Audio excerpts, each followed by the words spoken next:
And we're live. I'll just wait for the notifications to drop. And if anyone can see us yet, please leave a comment. Let's know where you're joining us from.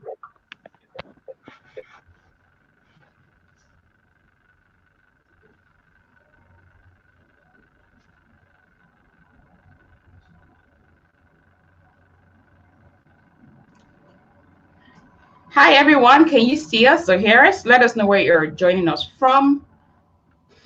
You can join us, you can see us on LinkedIn, Facebook, or on YouTube.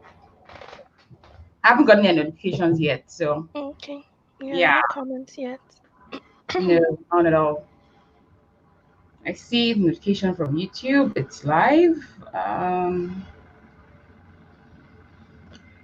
Waiting for LinkedIn and Facebook.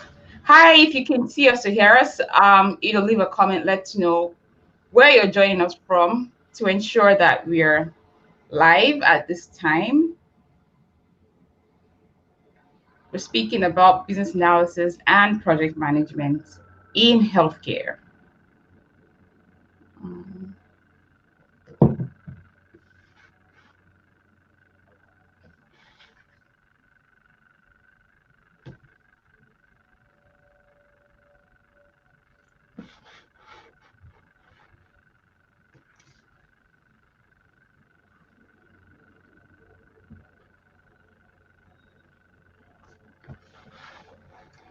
If you can see us or hear us, please leave a comment. Let's know that you can see us and that we are live. Okay, we have one comment. Hi, thank you. Thank you for letting us know you can see us and hear us and that we are now live. Thank you, Victoria. Awesome. Okie dokie. So we're live then. I didn't get any notifications on my phone. That's strange. But either ways, we go on. All right. So I have here with me Kemi Ajayi. She's a project business analyst, change manager, and recently certified in cybersecurity. She's a lot of things, but based here in Calgary, Alberta. But I'll let her introduce herself in a minute, and tell us a bit about herself, so we can get to know more about her. So, welcome to the Fireside Chat, Kemi. Thanks for coming on to speak with us about business analysis and project management, especially in healthcare. I've had a lot of people ask questions regards to, I want to work in healthcare, or I'm already in healthcare as a medical professional. How can I get into BA or PM? So I'm happy to have you here to chat with us. So let's get to know you. Tell us a bit about yourself. Awesome. Thanks, Anna. So, my name is Kemi Ajayi, IT project management. I've been working in the IT sphere for a couple of years now, over a decade. I got into IT because I've always loved technology, and I really enjoy organizing and telling people what to do. And that was how I was able to carve a niche for myself in terms of IT and project management. So I've been doing implementations for a while, coordinating different telephony installations. I've done ATM installations, mobile POS deployments, and all of that. And I just really enjoy what I do, and I find fulfillment and purpose in it, like knowing that you're helping people leverage technology to Yeah. make their lives better, do things in a smarter way, and get better results. It's something that is very fulfilling to me as a person. And so I guess that's me in a nutshell. Okay. Yeah. So that's you. So basically, you got into IT, Mhm. and now you're leading and managing projects. But you're doing this now in healthcare with the Alberta Health Services, right? Yeah. So you're still using the skills that you have to help them leverage technology, in in serving patients better, in doing what they Mhm. do, basically. All right, awesome. So tell us about the BA and the PM role in itself. How are you able to say, okay, this is what I want to do. I want to be like a project business analyst. How does that come about? What's a day in the life of someone who's in your shoes, basically? Walk us through that. Okay. Well, I would use an example of a project to kind Mm, of like walk you through. So it's kind of like you're doing a job shadow with me at this yeah. point. Okay, so say for example, when it comes to healthcare, you're most likely going to be automating some paper-based process, Mm, and that would entail like getting to understand fully the process. Because again, it's healthcare. You're dealing with people's lives. You're dealing with different regulatory bodies and different things that would impact a human being. So you have to be really diligent when it comes to your requirements gathering. You have to really understand what's the best thing to offer this department or unit that wants to automate a process or change how they're doing things. Or maybe they've gone through the automation and they're just looking for how to help their users navigate the change process and all of that. You would have to like really understand what would be best suited for that department. Once you gain that understanding, you're working with stakeholders, and again, because it's healthcare, if you're dealing with doctors and nurses, these are people um, that use all their life, all the time that they have to help patients feel better. So they are mm, not always available like in other industries where you can book appointments with them. As a PM or a BA in healthcare, you have to be really patient and work with their schedules to get things done. Because again, they are really busy people. You can't be insisting to get mm, information from a doctor when he has to go treat a patient or something like that. So yeah. you have to be patient, work with their schedules.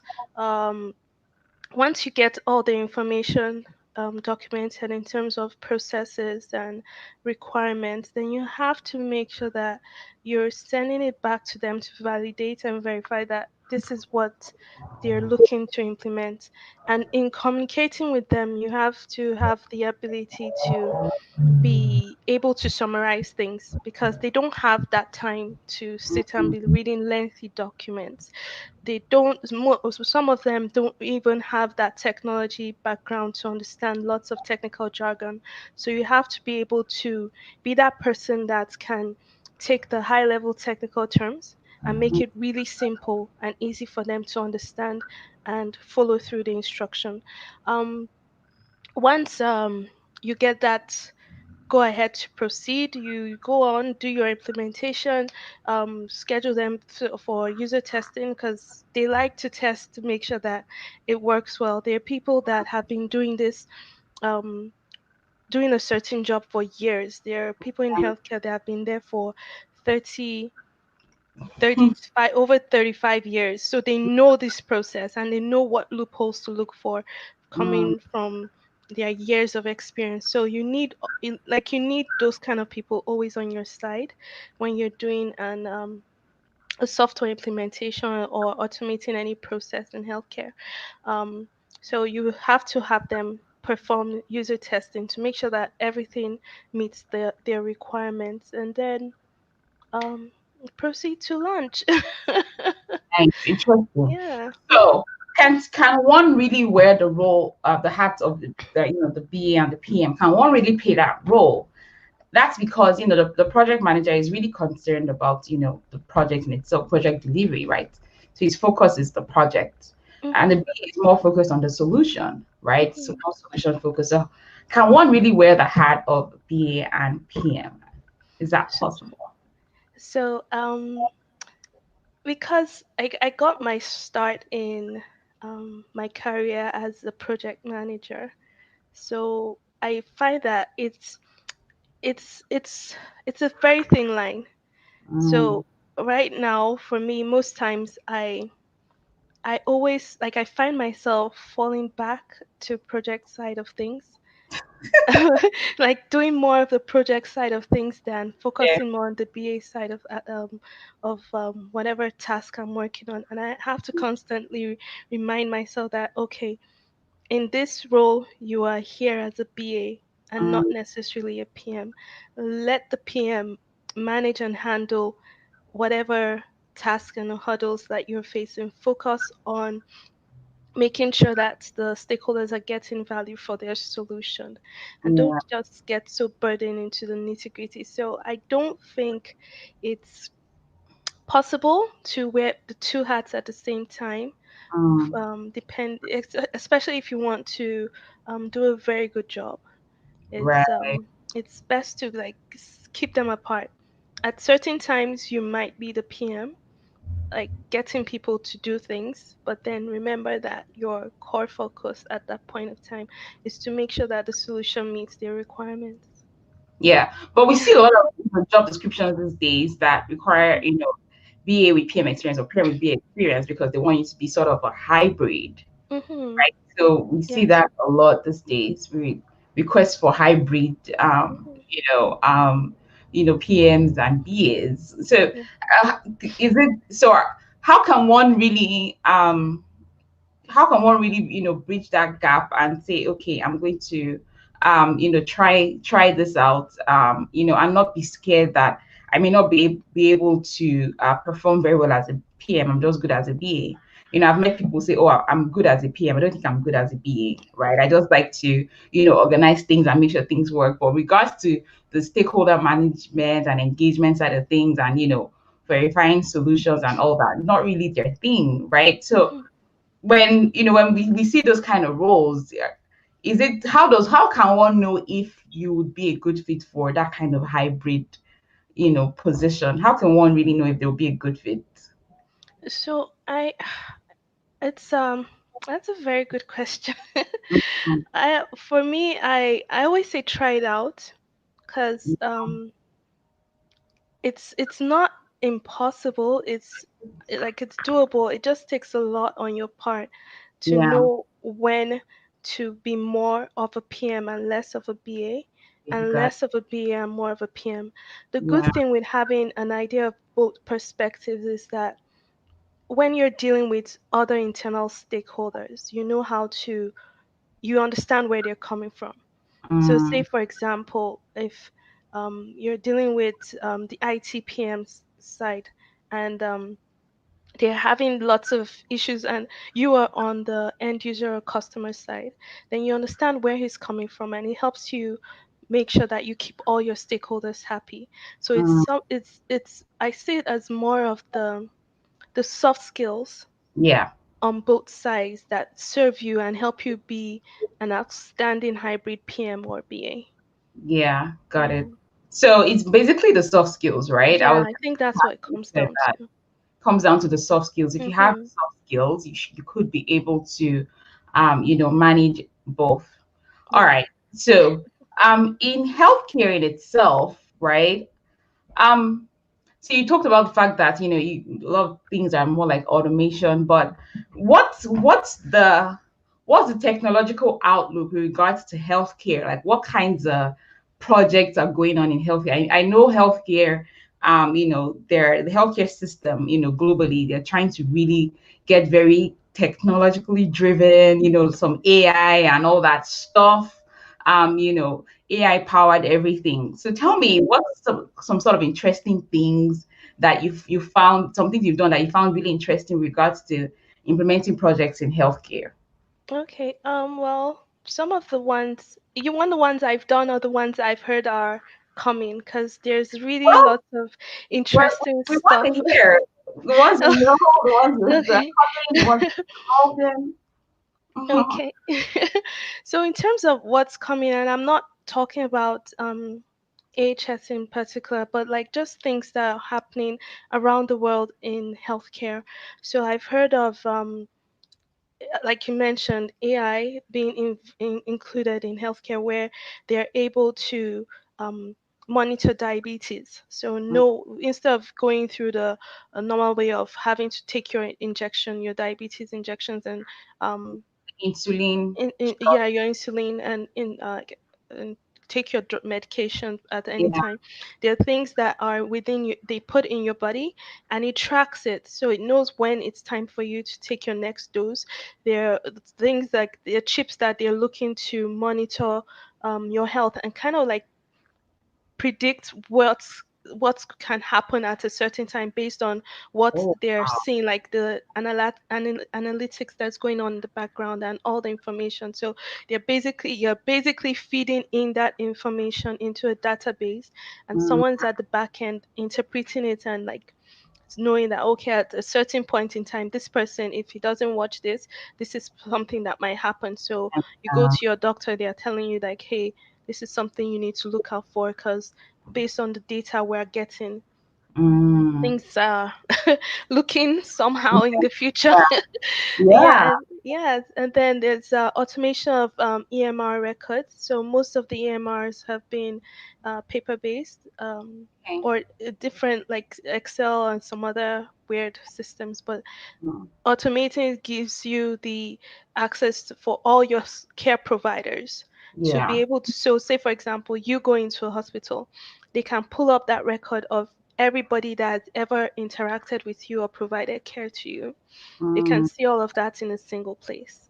yeah. And for us in Canada, it doesn't really mean much. But then for someone in a developing country who doesn't have like who doesn't have all of that stored, it helps them because they're not getting like someone, you're able to trace their treatments basically along their care journey. Yeah. There's automation of referral process. For example, like you want to get a referral to see a specialist, you don't have to be taking that paper around. You know how they give Mhm. you a paper in the clinic? Yeah. Can you take it to this? Yeah, you don't Yeah. have to do For this that. hospital.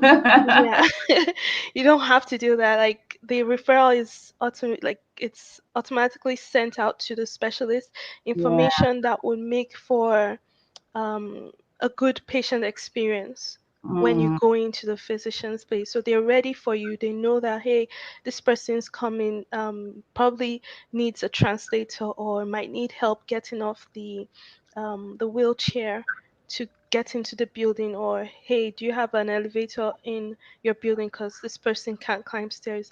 All of that information is sent ahead of you. So there's kind of like customer experience being brought into healthcare, and yeah. we're adding all of that to make sure that the patient's journey all through is Mm, one that they enjoy, and leveraging on technology to do that. yeah. So lots of interesting things happening in healthcare. Like anybody looking to go into healthcare, this is one of the really good times to make that switch. So even like with the COVID numbers, we're relying on lots of data analytics to like Mm, make all their predictions of when to open up the province and when to open up different countries. All of yeah. that is healthcare. All of Mm, that is technology at the background doing lots of things. yeah. And Yeah. you don't necessarily have to have like a computer science background or a computer science degree. You just need to have that passion for numbers and Mm, really taking a critical look into the data and trying to draw insight from it and true, looking at how you can make things better, basically. true. Okay. So, Yeah. would you say that the role of the business analyst and the project manager in healthcare is vital to the success and the development of technology in healthcare? Absolutely. Mm, Because you have to be that in between person mm, between the end users and the vendors. So yeah, you are that person that they can trust to look out for their good. yeah. And that again goes back to the soft skills, making sure that they have that confidence in you. Mm. Mhm. Okay, awesome. Now, for someone who's already working in healthcare, say, I'm a nurse, or I'm lab tech, or and I'm thinking about becoming a BA, or PM, right? I want to move from, being in the core, patient facing space to actually moving to the back end where I'm working on, technology and all that. And I know you work with people who have, made this kind of transitions as well. What would be the best way for anyone to do this from your knowledge? How would anyone make this transition? Okay. So what I've seen people do that have Mm, made that switch is um just that openness to learn. yeah. Because again, they understand the process, they understand the front facing patients experience side of things. So we often at the back end who don't have that expertise rely on them because we know Mhm. that hey, these people know what it's like in the forefront. So in our world we like hold them high up there because they understand everything. So Yeah. it's just that openness to learn, like Mm, learn the new things that are happening in terms of how technology can make it better. You know mm, how to do it well. So like when we work together and then we make mm, it better because you know it well. I just know the back end side of things. So yeah. I think that openness to learn. Um, and then what else?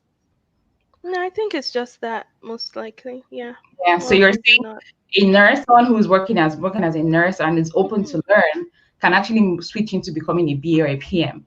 Yes, because there are certain paths. So depending on, say for example, a nurse that has worked in gastrology, for example, Mm, and we're automating something that would be for that department, and that person has moved on and wants to move to the back end of things. So all the like knowing about all the processes and all of that, that person has that knowledge in their head. That's something yeah. that they've lived and breathed every day of their lives. Yeah. So as long as she's willing to work with whoever is doing the solution, coming up with the solution, and is open to learning how to do things better, then she won't have a problem because in fact like we see them as the subject matter experts when it comes to those Yeah. kind of process improvements projects and all of that. We rely on them, and Mm. as long as yeah, it's not a very difficult switch to make as Oh, long as you're just open to learning, because lots of people do it like they do the front facing thing, and after maybe 10-15 years they get tired yeah. and they always come to the back end. We're always happy to take them at the back end because Mm. again, like you know Yeah. how it is Lot that of you knowledge, right? yeah, like you're talking to a soldier that has gone to the battle line and has seen everything and you're like, hey, tell me more, that kind of thing. So Yeah. we are always happy to take them in the back office. Yeah. Wow. That's really, really interesting. And so, if you're someone like that, who's considering this, then you just need to really open to learning. And then, of course, let your management know that Mhm. you're open to working with, the project team and lending your knowledge as a subject matter expert. And then that's how you move into being an analyst, basically, or even, and then start to manage the projects. And then, of course, you need to be open to technology too, learning about the technology because that's how you would help that team. Okay, so let's talk about automating things and moving to technology. So we all know that healthcare has always been a manual system for a long time, everywhere, and moving into automation and technological advancement. How do you find the adapting to that change? Based on your role, as a BA PM, adapting to change. How have you been able to help them adapt to the change? Because from where I sit, I feel like that's really going to be a struggle. So, Yeah. Well, it's like you said, it's a struggle, but then once you give them a reason why, it's like you convince them how important it is, people yeah, are more willing to accept that change. yeah, You guide them through the process, you're there supporting them, giving them.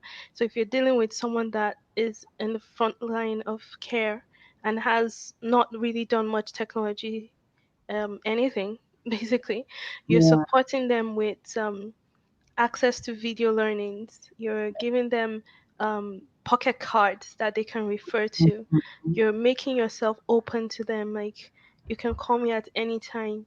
Just yeah, being that support for them all mm-hmm, through the process. It helps immensely in getting them to adapt to whatever change you're deploying. And I think it's the same in any other industry where you're going from um, one way of doing things, paper Mm, maybe, or obsolete system, and you're moving to something more modern.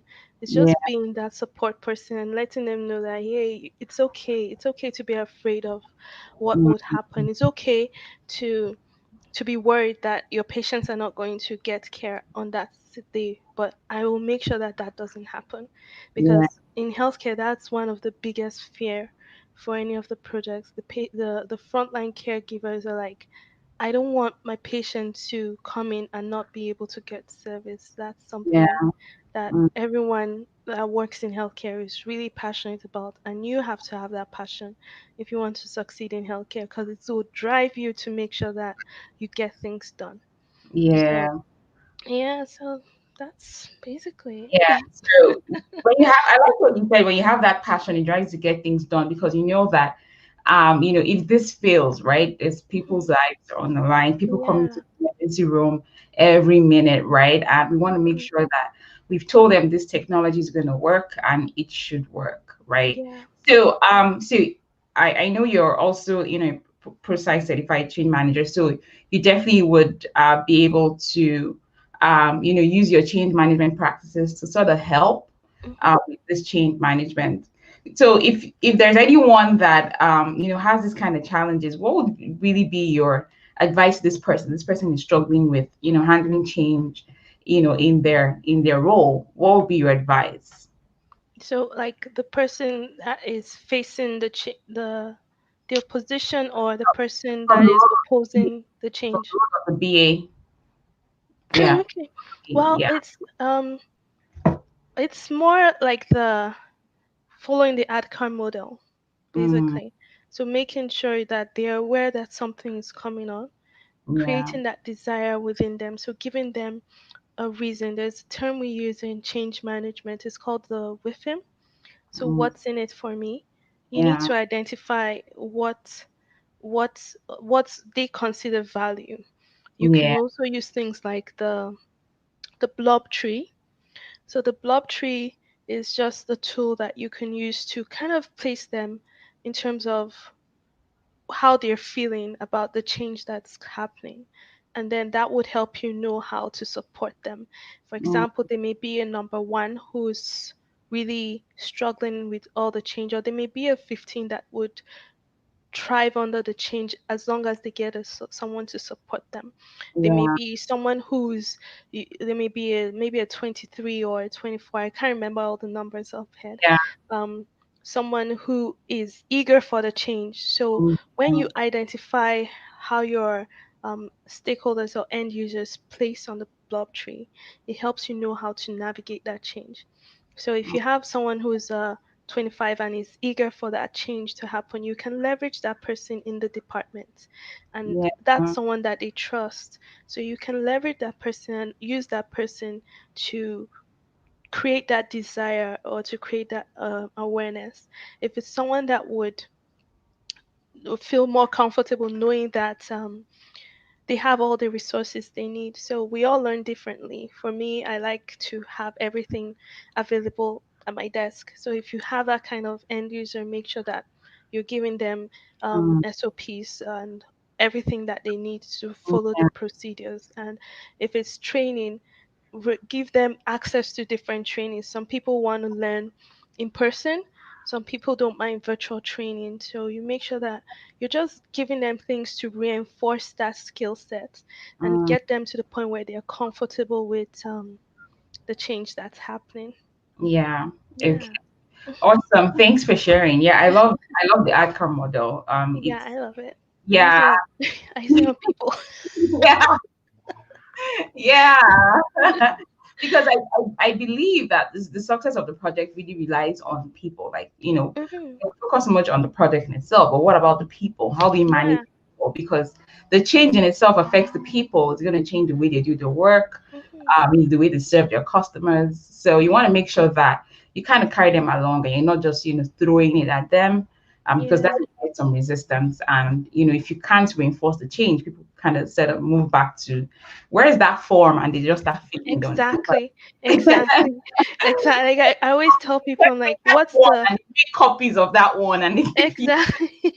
Like, I always tell people, like, what's the like for me, success in a project is not like, hey, we reached the milestone, we delivered on so dates, and project is complete.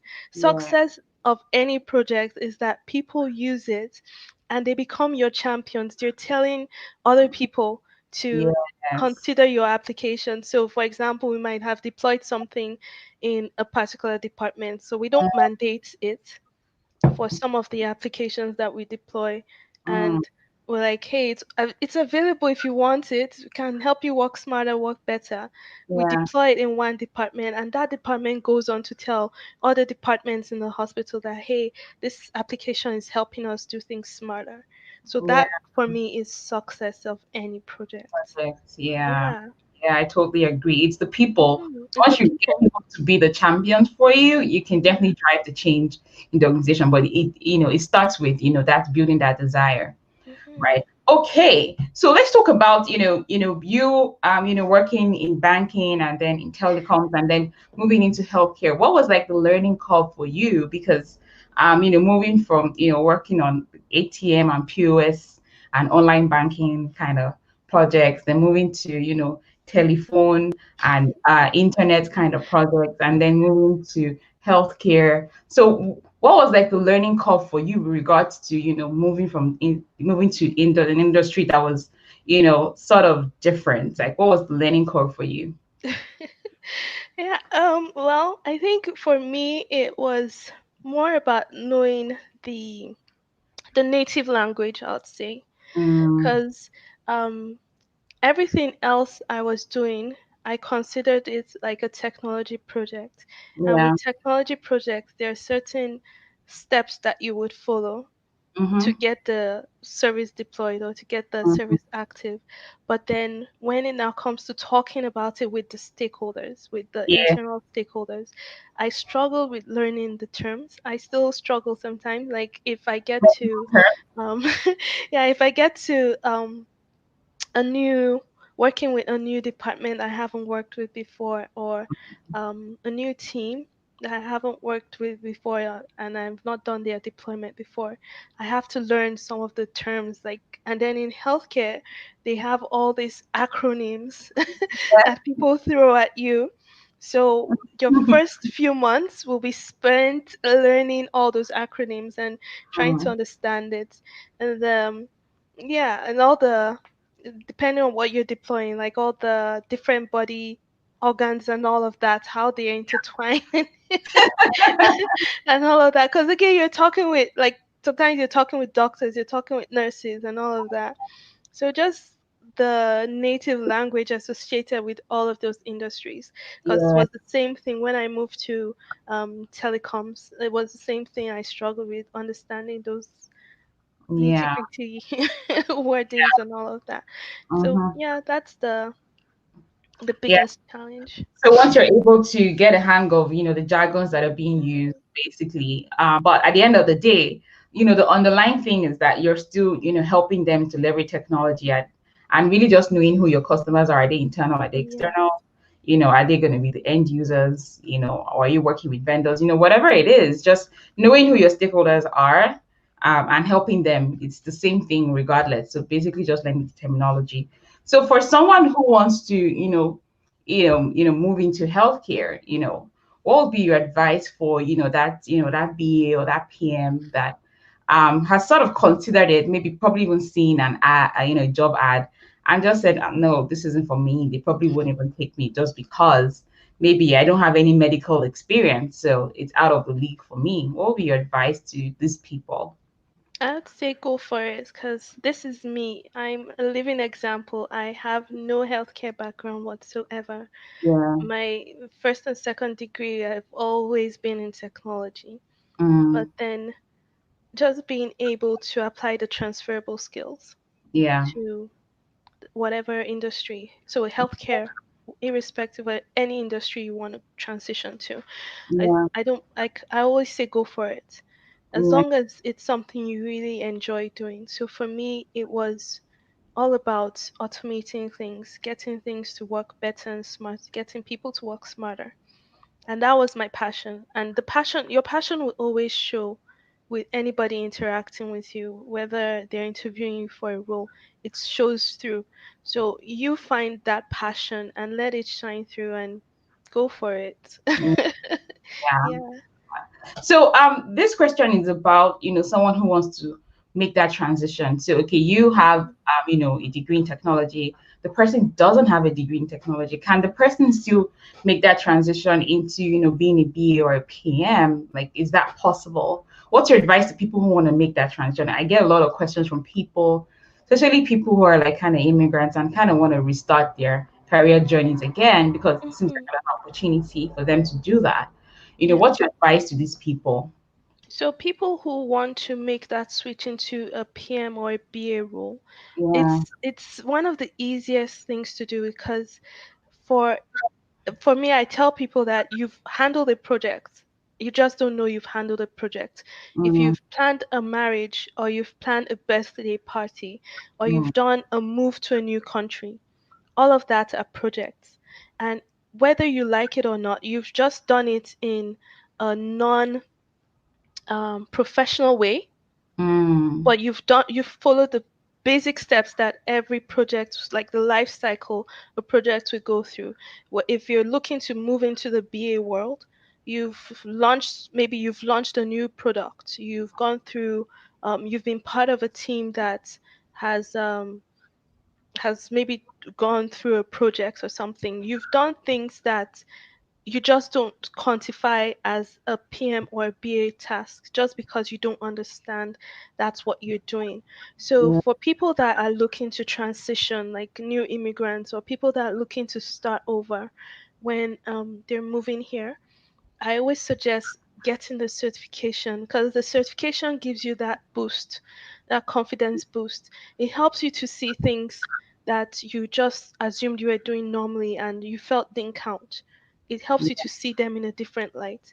So, mm, using myself as an example, I got my PMP when I was just about moving here, mm, and coming here with that certification helped me, like it made me more confident as a job applicant, made me know how to talk about things, made me understand how to translate the things I had done in the past. So when yeah, I worked in the bank, I was doing, like I told you, ATM installation, but I was doing it as a technical person, a technical analyst. But then having that certification and training helped me to look at it differently. So when I was talking about that as a project to prospective employers, I mm, was talking from a project management perspective and able to present it adequately. So yeah, anybody looking to transition, I'm like, get the certification done. You mm, already have the experience, you just don't know you have the experience. But then the certification just helps you, it gives you that boost because you're yeah, coming here and you're competing with people that have 15 years of experience doing that, and you don't, maybe it doesn't show, it doesn't reflect on your resume appropriately that you have that experience, but then the mm, certification will give you, it will help someone to like notice you. yeah, Yeah. And it will kind of set you apart from someone who has been doing it 15 years and doesn't have that certification. At okay, least it kind of like it levels the playing ground somehow, if I'll put it definitely, that way. Yeah. definitely, definitely gives you that visibility, Hmm. and it kind of gives you the opportunities to, get on more interviews, get more calls, Yeah. get seen, Yeah. kind of validates your foreign experience that you claim to have, right? Hmm. Because if you have experience that's already like Canadian based, you can say, okay, we can verify that he worked in RBC, or he worked with TD Canada, or he had worked with Suncor or TC Energy, right? But when you come and say, oh well, I worked with Mr. O and O company, in Kenya, or I worked with Glow Mobile in Nigeria. They don't really know those companies, but when you say, Hmm. I did work with Glow Mobile, but I have my PMP, my SIBAP, my ITIL certified. These are things that they can resonate with and say, okay, Yeah. this person can definitely knows the standards, right, for project Mhm. management, knows the standards for business analysis and can sort of adapt to what we're doing right now. And, they're open to listening to you.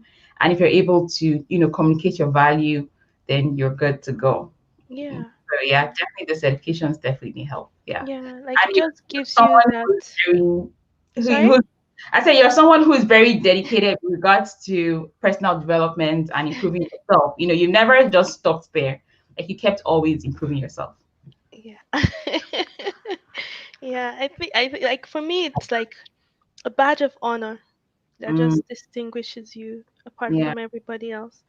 It doesn't mean that you won't get a job without Mm, having that, but it just, if you're like Eno mentioned, if you're starting out, start out with a bang.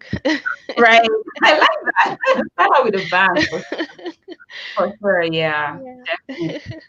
Definitely. So, you're Nigerian born, immigrant to Canada. You live in Canada now, and you've been here for a while, and you're sort of, one of those people who is, help other people cross, proponents for, helping professionals who are looking to sort of, make that move and see if this would be a better path for them. Um, what's your advice to basically anyone who wants to move here, right? Because you're one of the people who have stood out as people who have moved to Canada, and it's been great, and you tell your story a lot. So what's your advice to people who want to move to Canada and have these fears? I have people in my inbox all the time saying, I don't know how to go about it. I'm scared. Is it going to work out for me? You inspire me because, you've had this much success. I've heard so many terrible things about people who relocate, how they struggle, blah, blah, blah, blah, blah. What's your advice for, these people? Because a lot of them are going to be watching right now or even later. What's your advice to these people? Okay. Well, I'd say it's okay to be afraid, Mm, and there's nothing that stops you from doing it afraid, but do it anyway. If it's something that you really want to do or you're considering, go ahead and do it. And another thing my sister told me when we were preparing to move was, she was like, your ears are yours. Everybody has the freedom to use their mouth and say different things, but never judge what your own experience will be based on what you're hearing. If people are saying that, oh, it's tough to move to Canada and settle, I won't tell you it's easy.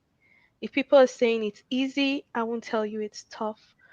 But mm, you can only judge how it is moving to Canada based on your own experience and your yeah. determination to not let whatever hurdles you're facing stop you or deter you from chasing after your dreams and your goals. Like I remember even when we first moved here, um, I didn't know anybody. I didn't have the LinkedIn network that Mm, everybody said you should have. I was sending random LinkedIn requests to total strangers and like, yeah. hey, can I take you out for coffee? Mm, Buying them coffee. I was unemployed but spending my money on mm, coffee on them because they were investing their time in me. I yeah. met lots of people. I met people that were willing to refer me for jobs. I met people that were not able to refer me for jobs, but they gave me good information, gave me good tips, Yeah. and like told me about how to start all over as a newcomer to Canada. So my advice is, if you're afraid, it's okay to be afraid. It's natural. There's nobody that moves here and is not afraid. Even someone that already has a job offer waiting for them before moving here is still afraid because it's a it's a big change, but It, you should never let fear stop you from mm, chasing or accomplishing your goals. yeah, Yeah. totally. Yeah, I totally agree. I mean, when I tell people about my, like before I moved, a lot of people laugh, but I say I was having panic attacks, not sleeping well because you're really scared about, what's gonna happen. It's like moving from certainty to uncertainty. Mm, You find people who say, oh, they didn't even want to resign their jobs because they wanted to just come and see if it was it was really was going to it be worth it? that to their jobs, right? Because Yeah. it is scary, but if it's something you've made up your mind to do, just like Kemi said, do it anyway, and don't mirror someone else's journey because they said it was tough or it was easy. And then with regards to your professional journey, get the right certifications that you need. Take courses, trainings, whatever it is, right? And don't be afraid. Just take on those opportunities, and you never know. You just never know. Well, it's been nice chatting with you. Getting to know more about the role, your role as a PM, and being, and then working in healthcare, moving from different industries here in Canada, and as an immigrant in Canada. So thank you so much. It's been nice having you on the Fireside Chat, chatting with you. Thanks for having me. For sure, definitely. Guys, please send your thanks to Kemi for coming on to chat with us, to share her knowledge and experience. And like she said, if she could do it, you can do it as well. There's something I like to say, which is like borrowing the belief that if Kemi could do it, then then I could do it too. So definitely you can. So don't pass on any opportunities because you're sort of disqualifying yourself before you even apply. And we do that all the time. We just say, oh, I definitely can't work in healthcare. I've always worked in banking, which is not true, right? She works in the bank too. So, just taking on those opportunities. So, last words for us before we get going today. Okay. Well, I guess thanks for having me. And um again, I would just repeat the same thing I said earlier.